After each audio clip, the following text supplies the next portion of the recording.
This is Smarter San Diego TV. Millennials and baby boomers alike, they want to be in urban environments right now. Thank God for the Electoral College vote. In a 4-hour breakfast, we raised $9,000. So that's something that we take pretty seriously. And you can't diet your way into being lean and fit.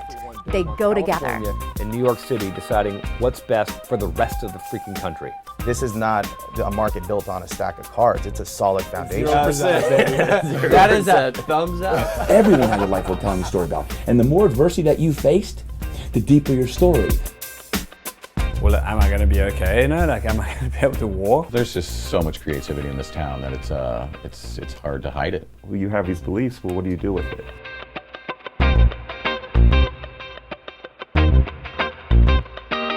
The hosts of Senior Stay or Go TV are joining us on set today.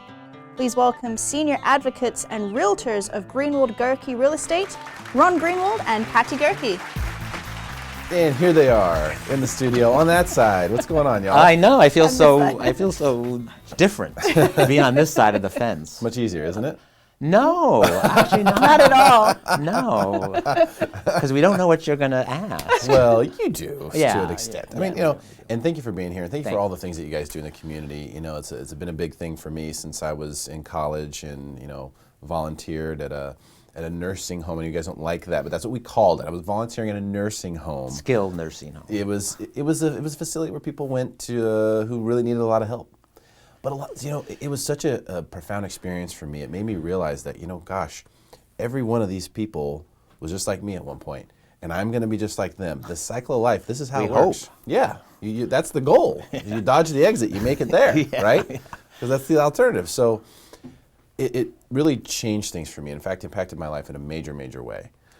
But what I realized in being there was that a lot of times people who get to a certain point in their life, they sort of run out of options, or they don't know what their options are, or whoever's taking care of them doesn't know what their options are. And when I found that you guys were doing this, you were actually walking people through this, explaining to them what options are, I was like, wow, that is a truly amazing thing that doesn't really exist anywhere else. And you two are the experts on senior housing options in San Diego. Everybody knows you. I mean, everybody all over San Diego knows you for this. And you've had to spend a lot of time to get yourselves into that position. What I wanted to do today was to let's flesh some of those things out. It's coming up more and more in my life. It's coming up more and more in the other shows that we're doing, that these things are an issue. What do you do? What happens when X? And a lot of times it could be that, either mom or dad or grandpa or grandma passes, or, gets to a certain point where they need additional help. I mean, where do you start when someone comes to you and says, oh, here's what's happening, Gerkster? That's easier said than done, actually, because first of all, what you try to find is you try and find people who are open to options and suggestions. So a lot of times the family members may be open to options and suggestions, but the senior may not be, because they're pretty much, you're gonna take me out of here in a pine box.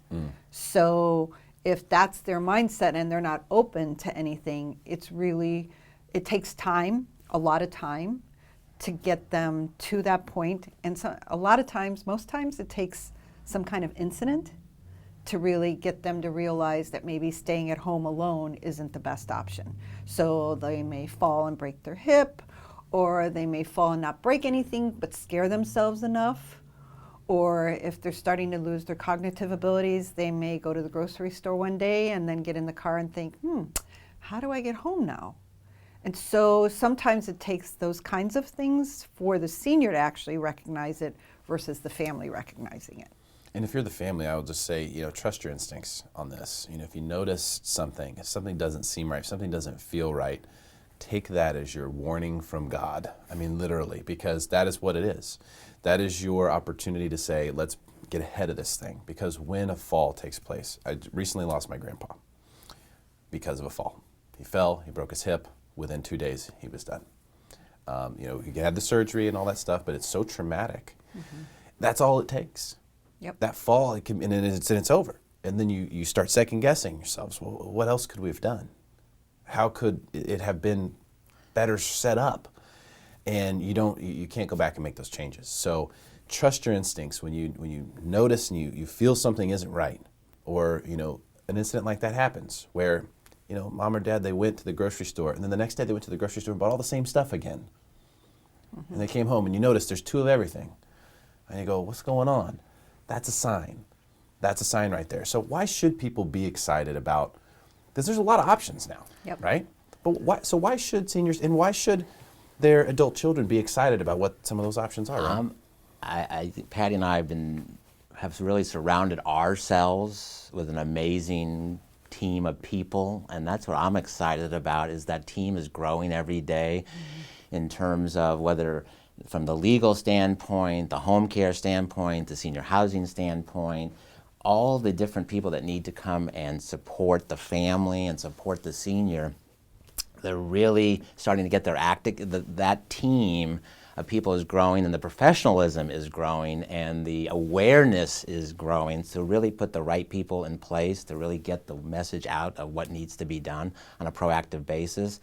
But what I'm most excited about is the free enterprise world, is the longevity marketplaces that we're calling it.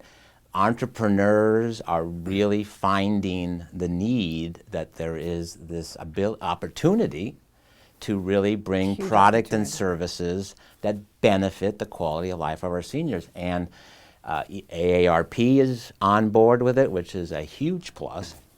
There are conferences almost every month that Patty and I could go to if we wanted to on new product and services that are coming to marketplace through collaboration of nonprofit and for-profit industries that are going to have a great impact on our seniors' quality of life. That's exciting. So it's changed. It isn't. It's changing. It's kind of interesting though, because it's like, baby boomers were born 70 years ago was the first baby boomer, right? So it's not like we're new to this environment and all of a sudden it's like, oh my God, we have this huge influx of baby boomers. It's like, yeah, we've kind of been around a while. We didn't just appear. But now the open marketplace has said, okay, well, that's coming. And at the same time, looking at a lot of people who want that additional quality of life. And I think it's amazing because you've put a lot of seniors now have the ability to sort of control their own destiny, to be able to go to one of these amazing places that we've featured on the show in the past, Wesley Palms, the list goes on, of you go there and you're like, this is a resort, essentially. I mean, everything and anything you want at your fingertips, you name it, you've got it. If they don't have it, they'll get it for you. That's incredible. So I think for a lot of people, especially people who worked really hard, who saved, and who are capable of it, it's amazing just to have those options available and have multiple places, not just one place, not just the one nice place to go to, but options. Well, and I think our society has changed. So when I grew up, my grandmother lived with us. So we were there to take care of her. Families aren't that tight-knit anymore. In some cultures they still are, but overall, even other countries are feeling the fact that the young people have moved on or moved away for employment opportunities or whatever it may be. And so you don't have that, grandma and grandpa, mom and dad, kids, everybody living together, supporting one another, taking care of one another. People have moved all over the world for employment opportunities or just any kind of choice that they made to live someplace else. And so families not as tight-knit and as close by physically as they used to be. So I think, the seniors that are proactive and realize that, look, I have children, but that doesn't mean they're going to take care of me. I need to plan for myself. Those are the people that are going to find the options quicker and easier. It's the ones who wait for something to happen that it's harder for them to find the options because they need them like now, and you don't know where to look or where to go to find them. And so that's why what we're trying to do is bring that information to the forefront so that everybody can have that information. I mean, I lived it myself with my own parents, and unfortunately a lot of times my mom had vascular dementia. That's a disease process that you can't always be proactive. You kind of have to wait to see what's coming next. And that was my biggest frustration, was you're always waiting to see what's coming next and then having to react instead of being able to plan or be proactive. But now for a lot of people, they're able to do that, which is amazing. Exactly. In fact, But one thing hasn't changed in life is the family dysfunction. And that is one thing we do real estate by day and senior advocates the rest of the time. And one thing we still find is no matter how proactive you can be, no matter how many products and services are out there, getting everybody on the same page, there's just everybody comes from different perspectives, and that's the toughest one that we see. And we see that every day when we hear the stories of family dysfunction, and that's sad, and that really has a huge impact on what mom and dad will do. Yeah, and it is definitely something that is almost ever present, unless you have an only child situation. There's almost always some sort of conflict there, but having you guys as advocates in the process is really helpful because you've seen it, you've been there before, you can be involved as much as needed. And bring in the third party who is not a family member who says, okay, here's some options and here's what we think is best for you, versus one of the family members trying to tell the other family member what they think is best. When you bring in that third party, it's like, okay. We could definitely go on for a long time about all the complications that are involved in this particular space that you guys are in, but I just commend you on taking the leap, being such great advocates for seniors in the community, bringing things to light that a lot of people, elder abuse, several things from your show, Senior Stay or Go TV, which you can watch right here on this channel, and that's just such a big thing, and I don't see anyone else doing it, so I really commend you guys for that. Thank you so much for coming in today. I really, really appreciate your time. Thank you for having us. Thanks for having us. Absolutely. Stick around for more Smarter San Diego TV, where we guarantee to make you smarter than everyone else, commercial free.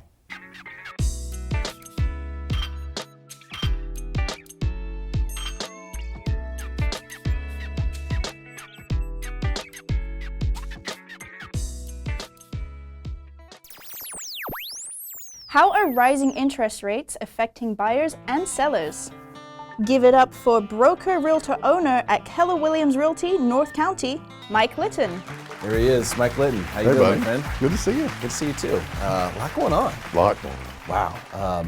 You brought some data in today that is, we've been hearing it, we've been talking about it, but when you look at the graphs, tell us what you brought in today. Well, what's happening is we're seeing a trend, and you know me about trends, right? And what we're seeing is we're literally seeing, because interest rates are rising, home prices are rising.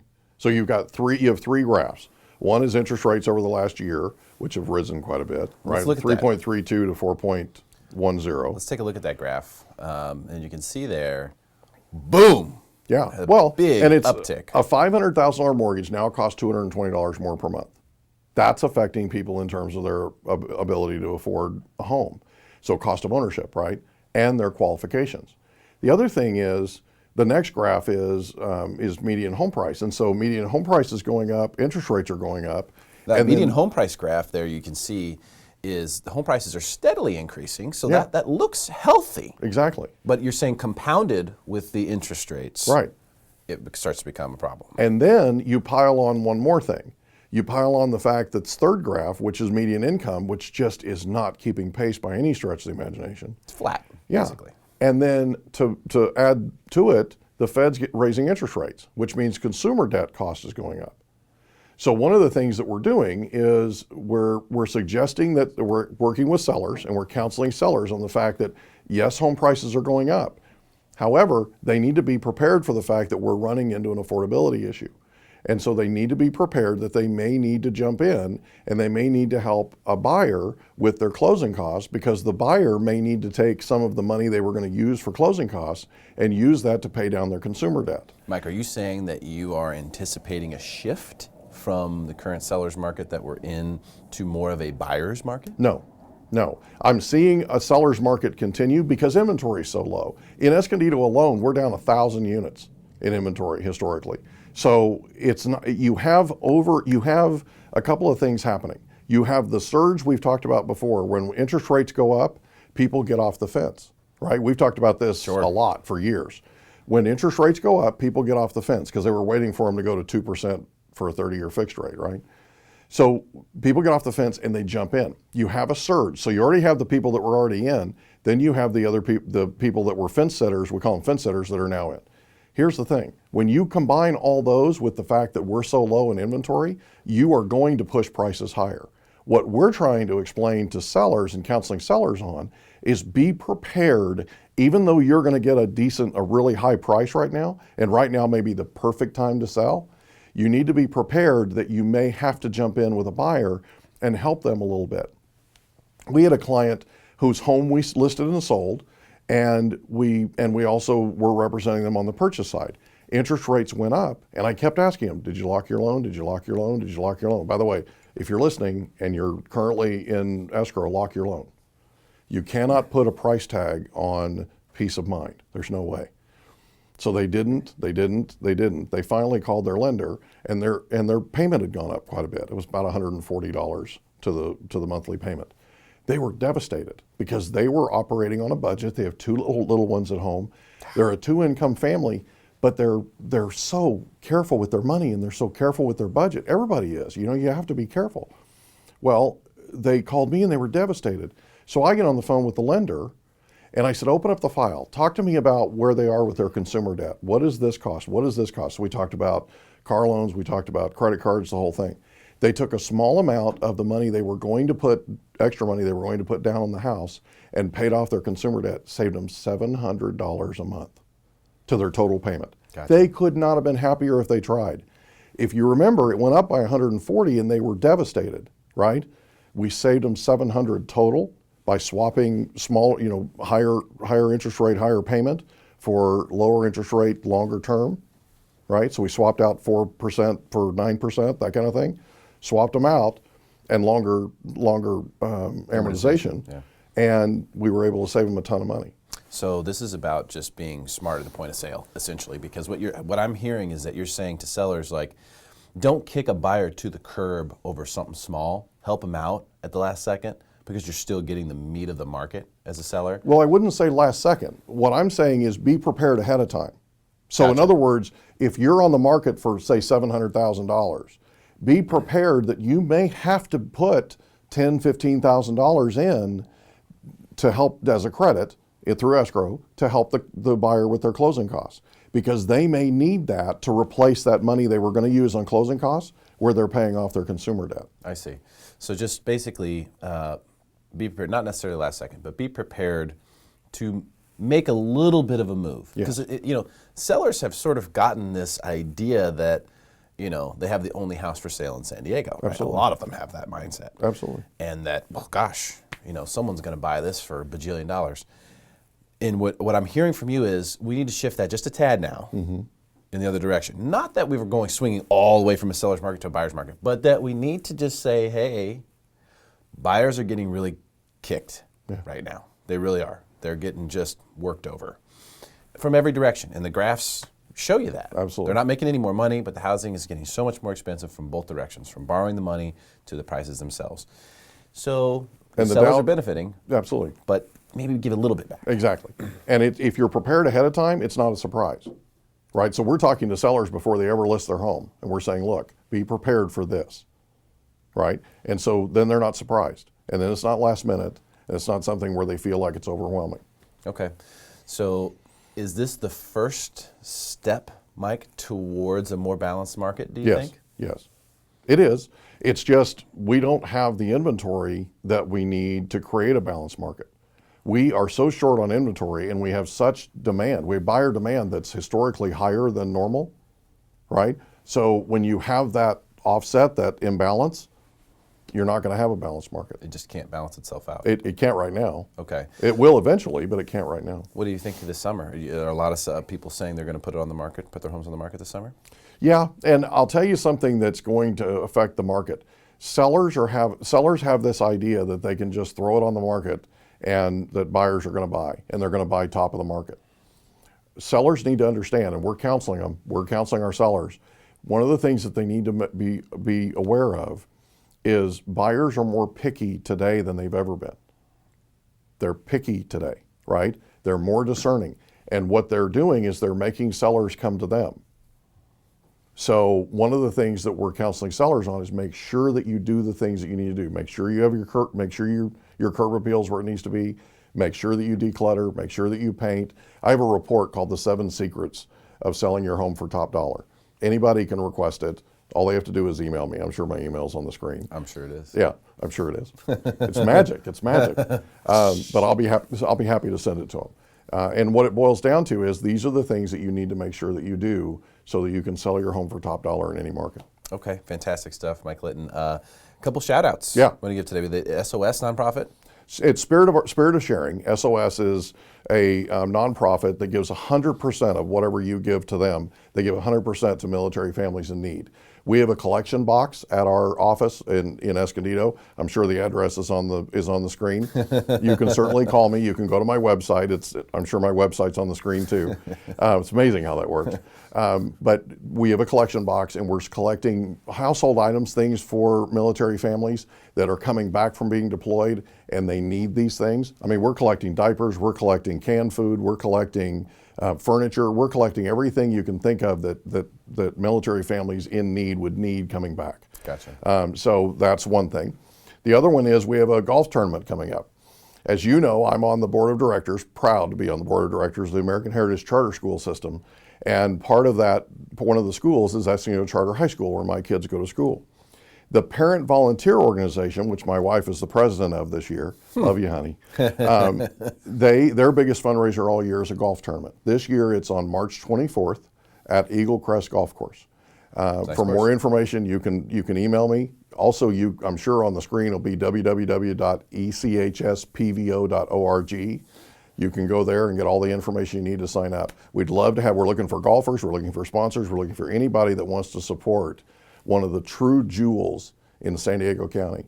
This is one of the top-ranked school systems, this American Heritage Charter School System, one of the top-ranked in the entire country. In fact, one of their schools a few years ago was actually awarded #1 charter school in all of California. That's an incredible accomplishment. Fascinating, absolutely fascinating. And Could not be more proud of it if I tried. A great opportunity to support a great organization like Absolutely. that. Mr. Litton, thank you so much for your time today, Good man. to see you, bud. Really appreciate you coming in. Thanks so much. Stick around for more Smarter San Diego TV, where we guarantee to make you smarter than everyone else, commercial free.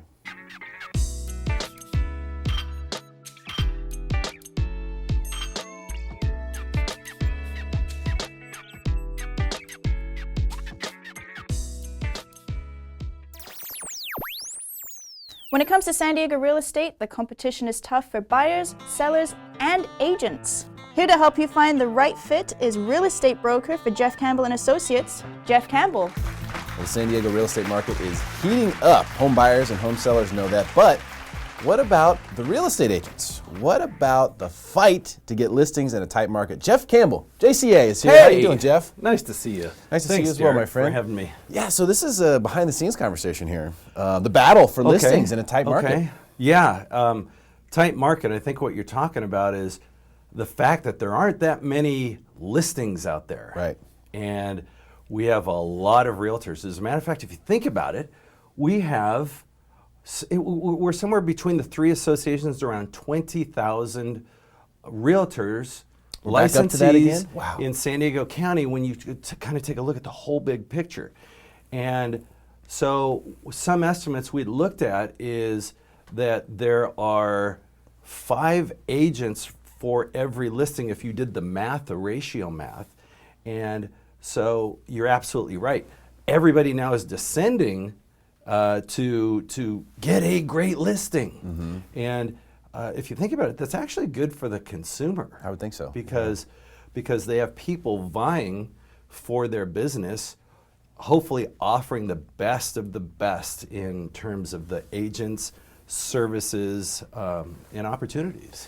Real estate agents competing for the chance to sell a home. Could make a TV show out of that. It's a couldn't good you, almost? idea. It's a good idea. I wish somebody would do that. Someone needs to do that. You know, competing for listings. Yeah. We'll call it Win This Listing. And there's got to be a great host out there somewhere. Maybe somebody like you. Somebody like me. I don't know if I have time, but I'll think about it. You could do it. I'll think about it. Yeah. So in the real world, because on Win This Listing, it's a very organized situation. Right. You know, 3 agents come in, and it's only 3.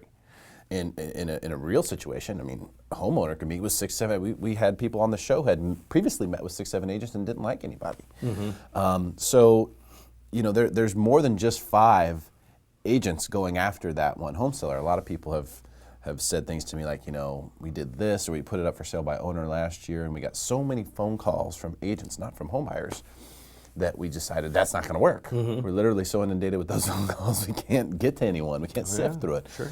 So in a market like this, how does a homeowner decipher who they should go with, and what is bringing a good value to a homeowner? That is paramount when we put ourselves in the shoes of a seller, because if you're looking online, and by the way, over 90% of everybody who's contemplating a decision to sell a property, that's the first place they're going. They're going online. The sellers are going online. Oh, now you too. betcha. Oh, Interesting. yeah. The sellers, the buyers, and people who aren't even interested in real estate are looking at real estate, right? And so they're being exposed to lots of properties and lots of agents and lots of marketing styles. So they're getting a great base for comparison before they even sit down with the first person. So that's very interesting. It's a reality that we live in today. So who is bringing value? I think one of the things I like to ask is who's bringing trust, and that is probably the key component of who you want to speak to and who you ultimately go with. Is who do you trust? Yeah. Everybody has the Santa's bag of marketing tools, right? And they do this, they do that, they do this, they do that. But at the end of the day, who do they really trust to turn over the keys to come into their home when they're not there and take over? Yeah, and right? it's really interesting in doing the show, seeing what makes homeowners choose someone over someone. I mean, I'm almost surprised every single show who wins, because different people have different reasons, obviously. But at the end of the day, one of the things I've noticed is that it's a lot less about the numbers. It's a lot less about that Santa's bag. It really is a lot more about, I guess we call it the trust factor, but the relational factor of, do I think this person is going to work hard for me? Do I think that they have my best interest in mind? Do I believe what they're saying? Do I think that if they tell me something, it's probably true and not something that they're telling me to make me feel the way they want me to feel? And that seems to be the big thing that people are choosing. Now, that isn't always going to get you the best agent, necessarily. No one way is always going to get you the best agent, necessarily.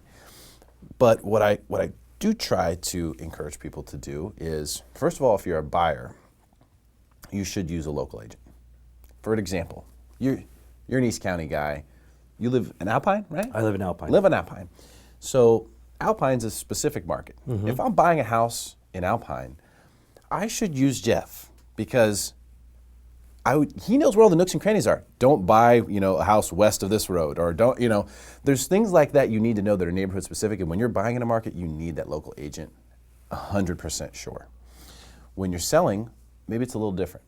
Maybe it's not the same, because now who knows where your buyer is going to come from. They might come from the local area. They might come from China. I mean, who knows?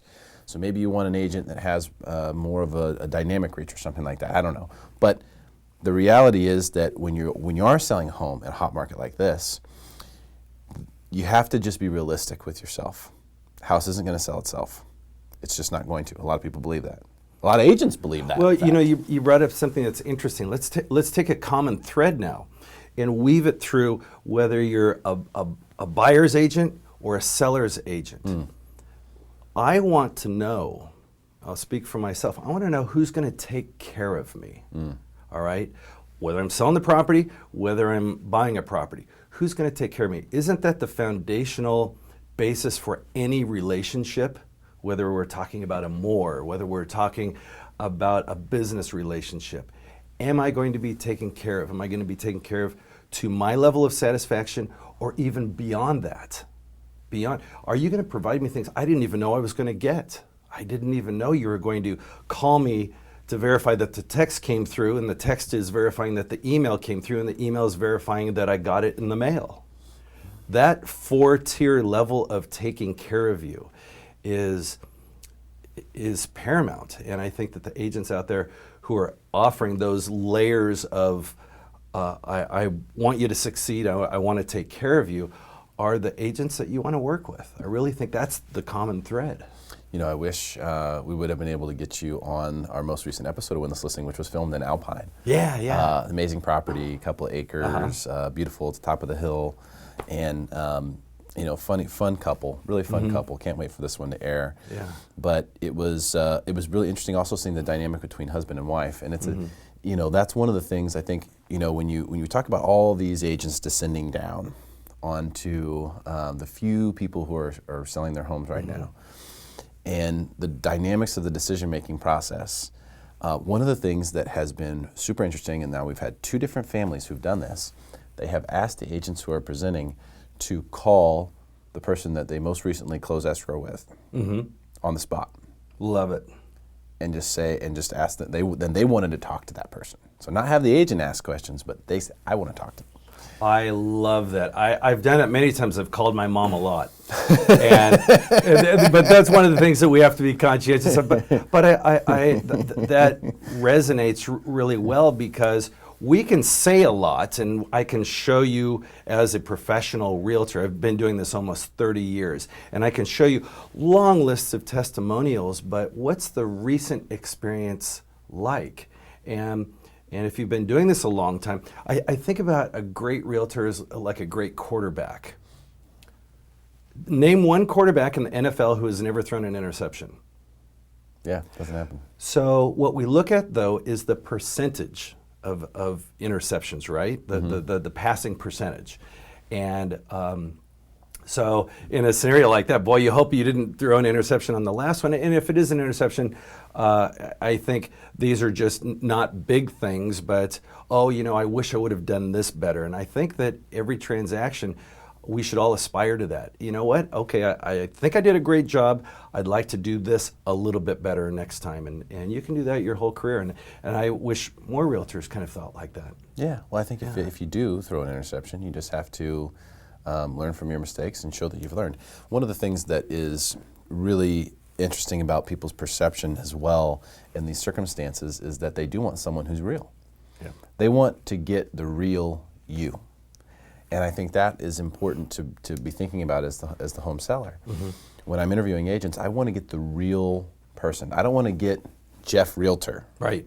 Who's on Realty, his real estate thing right now, but he's different when he goes home. They want to get Jeff all the time. Well, that's important. You bring up something critical here, and that is that let's be professional and be ourselves. You had mentioned the difference between the dynamics between husband and wife. My favorite presentation with a couple one time is I was writing this down, and the husband and wife were very similar until I started asking about the house. And I asked, all right, do you have a dishwasher? Because I'm going down the list of amenities. And he pointed to her. And then I said, do you have a garage door opener? And she pointed to him. And then I said, do you have a trash compactor? They pointed to each other. And so it was, an opportunity there in this human relationship to have some smiles and still be serious. Yeah. Because it's, no matter what, it's a big deal. It is. It is a big deal. Yeah. But it doesn't mean that you have to take it so seriously that you don't have fun with it. Right. You can do a good job and have fun, and that's one of the reasons why I think you're an amazing agent, Jeff, and I really appreciate your time and you coming on the show today. I love it. Love you. Thank you. Means appreciate a lot. It, my friend. All right. Jeff Campbell, ladies and gentlemen, JCA. Stick around for more Smarter San Diego TV, where we guarantee to make you smarter than everyone else, commercial free.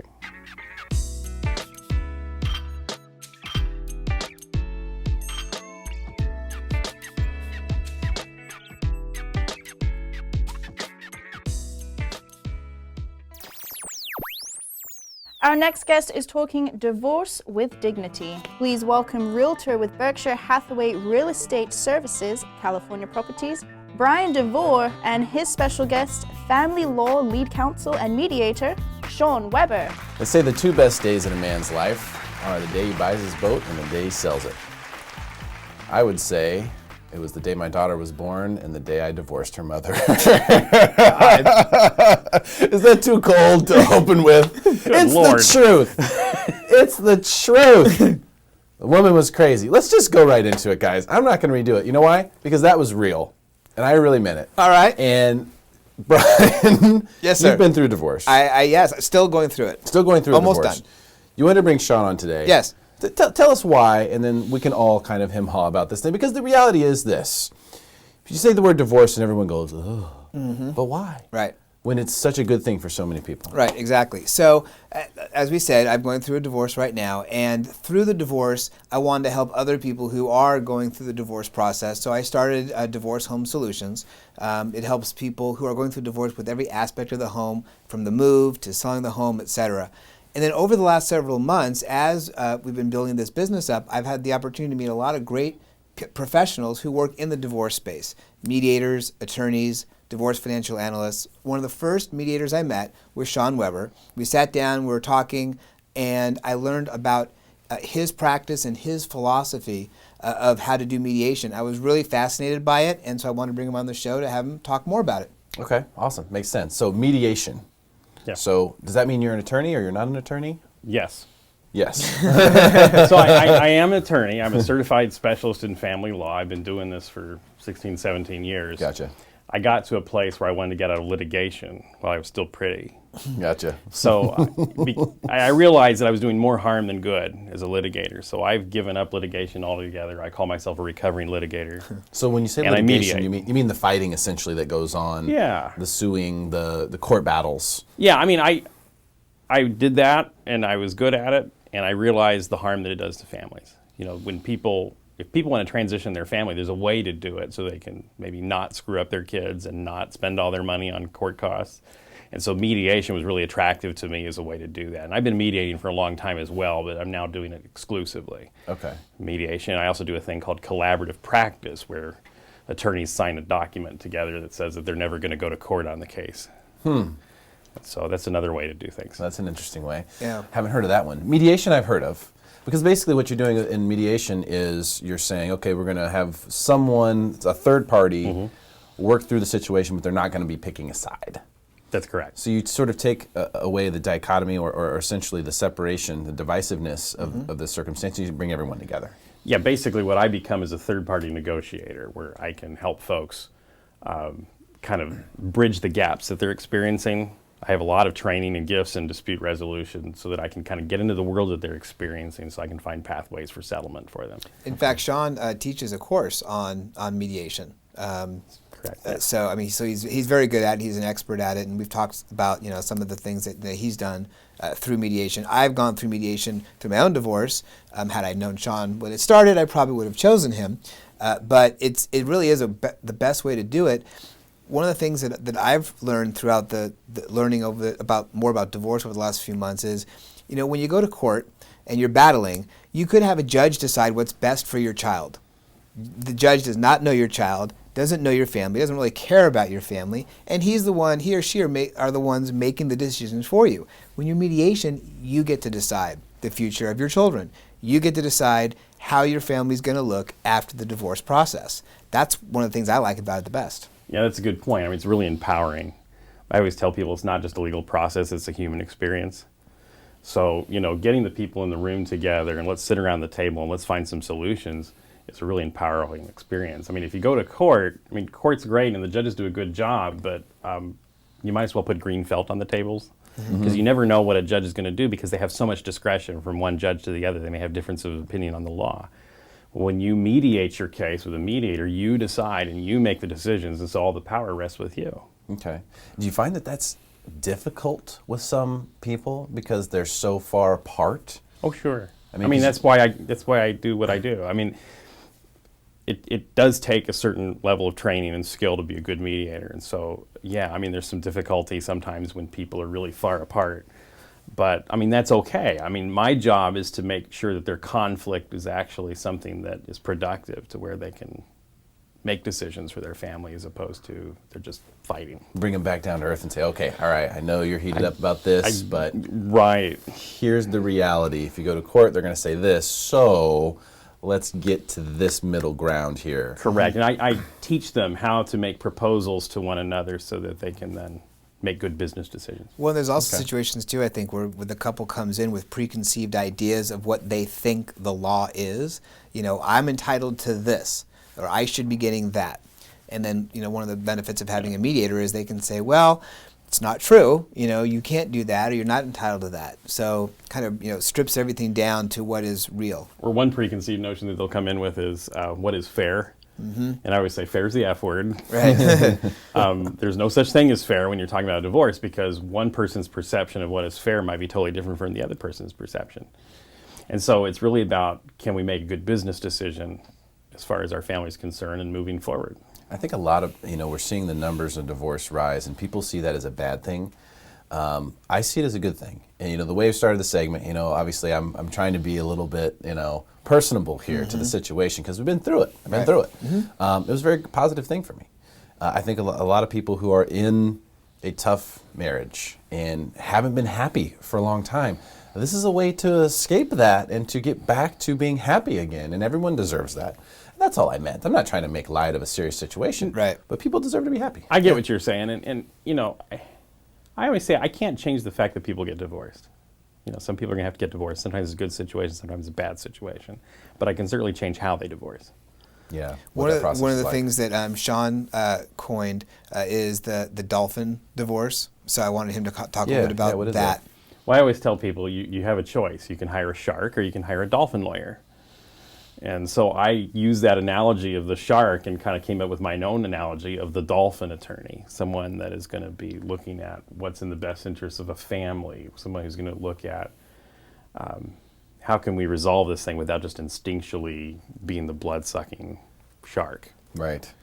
And there's definitely ways to do that. And so I've kind of built my philosophy. Also, when I'm doing advocacy work, I've built my philosophy around how can I be productive? How can I be helpful? How can I be smart about this as opposed to just working on instinct and following, standard operating procedures like a lot of attorneys will do? I would assume that part of the benefit to doing a mediation, and I don't know about cost, I would assume it's cheaper cost-wise, but I think one of the long-term benefits is probably that, if you can kind of coach the couple on how to work together, that might pay dividends, in the long run. That's absolutely true. I've had people tell me that they've communicated better after mediating with me than they did during 30 years of marriage. It's all about, do they see each other? Do they hear each other? Do they know where the other person's coming from? And maybe it's not going to be, let's save the relationship, because by the time they come to me, the relationship's over. But maybe we can have a different paradigm in how we interact and maybe honor what was good about the marriage and honor maybe the children that you have. But I would say the relationship isn't over. The marriage might be over. Right. But the relationship, especially if there's kids involved, is going to exist. Your family's not ending. Yeah. That's right. It's just that your family just looks different. I know when I went through the divorce process, the one thing I always try to keep in mind is what's best for my kids. And if I do what's best for my kids, or at least keep that as a mindfulness of what's best for the kids, it's kind of hard to screw up, because they're the ones who ultimately are going to win. Have that as a priority. Yeah, it's true. And that's who really, if you talk about who loses in a divorce, a lot of times it's the kids. Because to them, everything's fine. They're not seeing the inner workings of your relationship and the problems, and they don't know that, That's correct. Those things. They just know mom and dad are there at the house, and that's a big deal. And that's another reason to mediate as opposed to litigate, because the research is very clear that what just messes kids up in a divorce is not necessarily the divorce itself, it's the conflict between the parties. So if you can reduce the amount of conflict and shield the kids from the conflict, your kids are going to be okay. Yeah. They'll eventually, realize it, depending on how old they are. They'll realize that it was a good thing if you can go and be happy. And I think that's the key. Yeah. The key is, to be happy. And if you're not happy in your marriage, there's nothing wrong with getting a divorce. I'm not saying it's the first thing you should do. Oh, I'm unhappy, blame the marriage. Look at yourself first. Right. And I mean, at the end of the day, it's up to you to be happy, not anyone else. So if this person, however, though, is making you unhappy, and it's been going on for a long time, then it makes sense to try to figure something else out. And I think mediation is the smartest way to go about it. Absolutely. Yeah, for sure. Great stuff. Thank you guys so much for coming in today. Sean, really appreciate your time. No problem. Great stuff. Stick around for more Smarter San Diego TV, where we guarantee to make you smarter than everyone else. We do it all commercial free.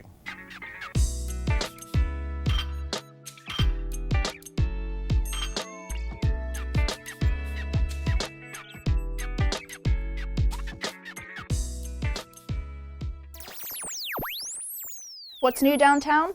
Our downtown expert is here to share the latest and greatest. Give it up for broker associate and realtor at Welcome to San Diego Real Estate, Nicole Hazelton. Well, what's hot in downtown is definitely not the Chargers and the Padres stuff, boo-hoo, but the downtown real estate marketplace is still on fire. Here to discuss that with us today, the life of the party, Nicole Hazelton. What's up, darling? How are you doing? Thanks Great for to see having you. me. I'm doing well. So new developments, they're smaller developments that are going on down there. There's bigger developments that are going on down there. We're going to talk about a couple of the smaller ones today. But in general, the downtown marketplace, you know, there was a lot of talk about the new Charger Stadium going down there. That's not happening. They're in LA.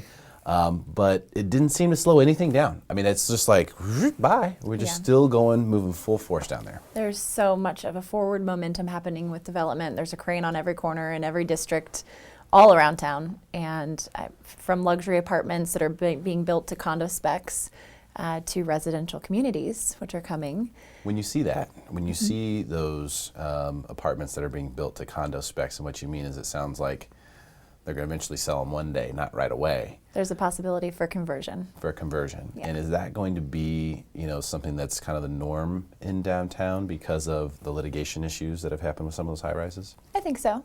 Yeah, I think that the developers, they may as well build their projects to condo specs and have that opportunity.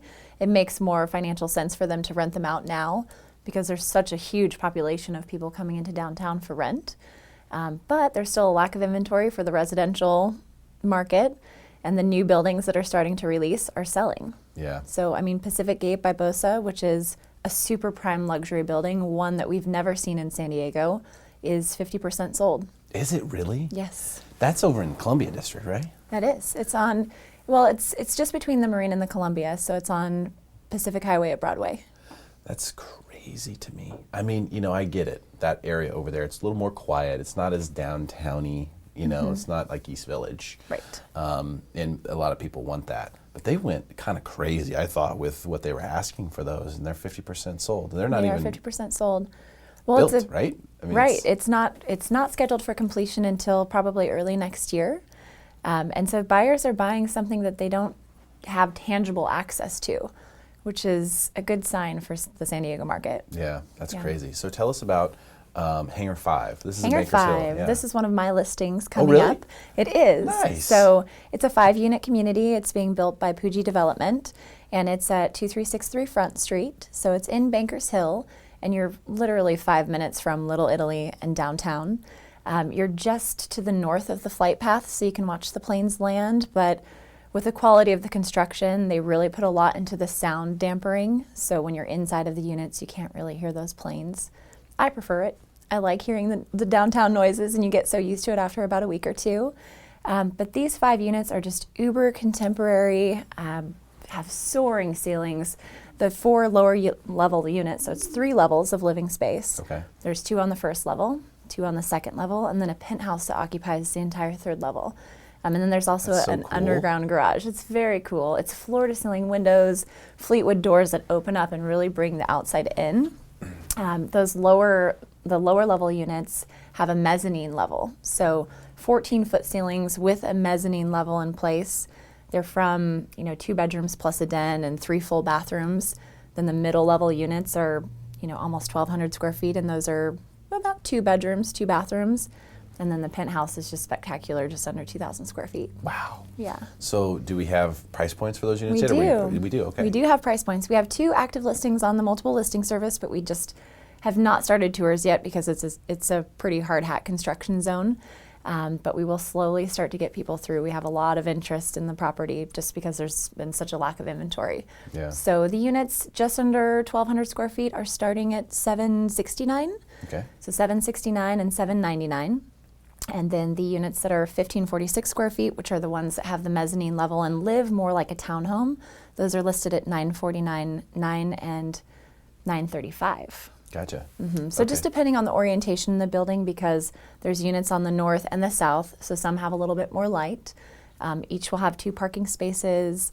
There's underground storage. There's a big common area patio in the back for all of the residents to enjoy. What about the penthouse? The penthouse. Just curious. Dun, dun, dun. To be announced. To be announced. I like that. Yes. I like that. Yes. See what happens those first 4, because you're developing a 5-unit project, you don't get time to figure it out. Right. Really, you have to just kind of hope that you hit the mark. But I think with the specific thing that I see with that particular development, even though it's only 5 units, is it's fulfilling a big need, which is 2-bedroom inventory. And that's the biggest issue if you start looking in downtown for 2 bedrooms or 2+ bedrooms. You're going to start to see there's very, very little, if anything. Absolutely. And that's the real rub. How does HOA going to work on There is a this one? functioning and operational HOA. The HOAs will run between $460 and $600 depending on which unit you buy into. So $460 for the smallest unit, I think $530 for the larger unit, and $600 for the penthouse. Gotcha. Okay, Yeah. so very reasonable and in line as far as that's concerned, but not so many people to deal with. Right. Which is nice. And I've done work with this developer before. He makes a great product. A lot of thought has gone into the finishes and just beautiful, just engineered hardwood flooring. The penthouse will be tile. They have a porcelain kind of Italian-looking marble tile for the bathrooms.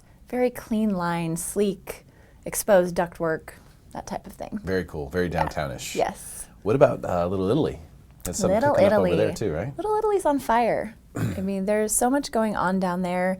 If you've been down there recently, you've noticed that BOSA had broken ground at the Savina project, which they just named that in the last couple of weeks. So we used to call it Kettner and Ash. So it sits right next to the Sapphire Tower and just behind Bayside on the corner of Kettner and Ash. That is going to be 285 units. Holy smokes. And they are expected to go to pre-sale in the next couple of months, so by summer, and then the project will be completed in the next 2 years. So unlike Pacific 8, I think there will be a higher inventory of 2-bedroom units. So 285 units coming to downtown. Coming to Little Italy. Coming to Little Italy in That's the gonna residential go market. quick. I think so too. Yeah. They haven't released any pricing structures yet or floor plans or Nor anything should like that. But honestly, because I mean, the reality is Little Italy, there's just not, there isn't that much geographic space, first of all, in Little Italy. And that's a great location. Probably going to be great views for one side of the building. it should be out over Bayside to the northwest. Yeah. And then city views to the east. Yeah, so which you're would be gonna have incredible. views, Yeah. in both directions. 285 units. That is going to be well received. I think a lot of people are going to bite on that. I think so too. And it's right on that northern end the southern end of Little Italy. So you're right in between the Columbia District. You're really close to the Pacific 8 project, just, one big block away. So. And closer to the main downtown area if you want to head down there, which is where I'm partial to, obviously. But spent 5 years in East Village. Miss it. Have to go down there every week. Literally go down there every week for trivia on Wednesdays at EBT. Well, it's so funny. When you live in a district, you don't really leave the district. So I live in Little Italy. I never go to East Village. It's very rare. My friends in East Village hardly ever come to Little Italy. There's so much to do in your little pocket where you live. Bubble, the East Village bubble. Oh man, I miss living there. That was so awesome. What's just go back to Hangar 5 for a second because that's such a unique situation that you have going on there. I mean, what are the advantages to buying in a smaller development like that versus like a Savina? The advantages to being in a smaller community, I think it's less people.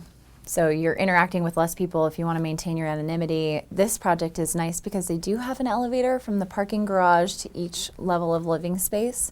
So even though it's a smaller 5-unit development, you have those luxuries. So you can push your shopping cart up into the elevator and bring your groceries in. You're also looking at the lower homeowners association fees because you don't have a concierge, a security guard, a pool, a spa, a fitness center, those things that start to cost money down the road.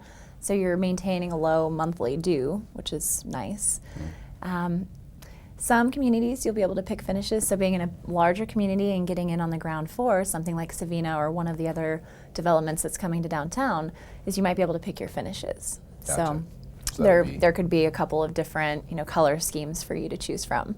Interesting. So yeah. Okay. Well, it's all good in It's all downtown. good. It's all good. Don't need no Chargers. Don't need no Padres that win no games. Don't need this. We got don't need America's a stinking finest Chargers. city. That's all we need. Nicole Haston, thank you so much for your time You're today. welcome. Really Thanks for having appreciate me. it. That's it for this week's show. Tune in next week, same time, same channel. We'll see you then.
It's all about problem solving in a creative way, taking a problem and stepping back and looking at it from different perspectives and figuring out some kind of creative way to accomplish something. And you know, I think that's the only way to ever do anything that's original that hasn't been done before. And I think all artists, that's the ultimate goal. You know, you want to be good and aesthetically pleasing, but more than anything, you want to be original.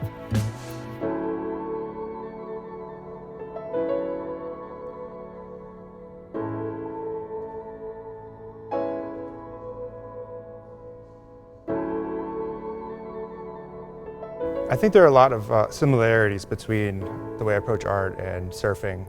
You know, when you're surfing, you're looking for the right wave and reading the surface of the ocean and kind of paying attention to all these little elements that somebody else, you know, might not notice. Looking at a piece of wood is similar to looking at the ocean and trying to figure out where that wave should pop up. And it is on. Jamie O'Brien kicking for the bomb, looking for a 10. Wow, this is going to be a good wave right here if we can come out of this one. Come out. Oh, of course he comes out. Oh, and can you... One thing that drew me to working with wood was just working with nature and having it dictate what I am able to do. You know, in a lot of ways, surfing had always held me back in my career because I, you know, just never had the ambition to want to work those extra hours instead of having those extra hours to surf. I chose to live in San Diego because of surfing rather than moving to, you know, New York or a big city to chase that high-paying job. But art has really given me my freedom where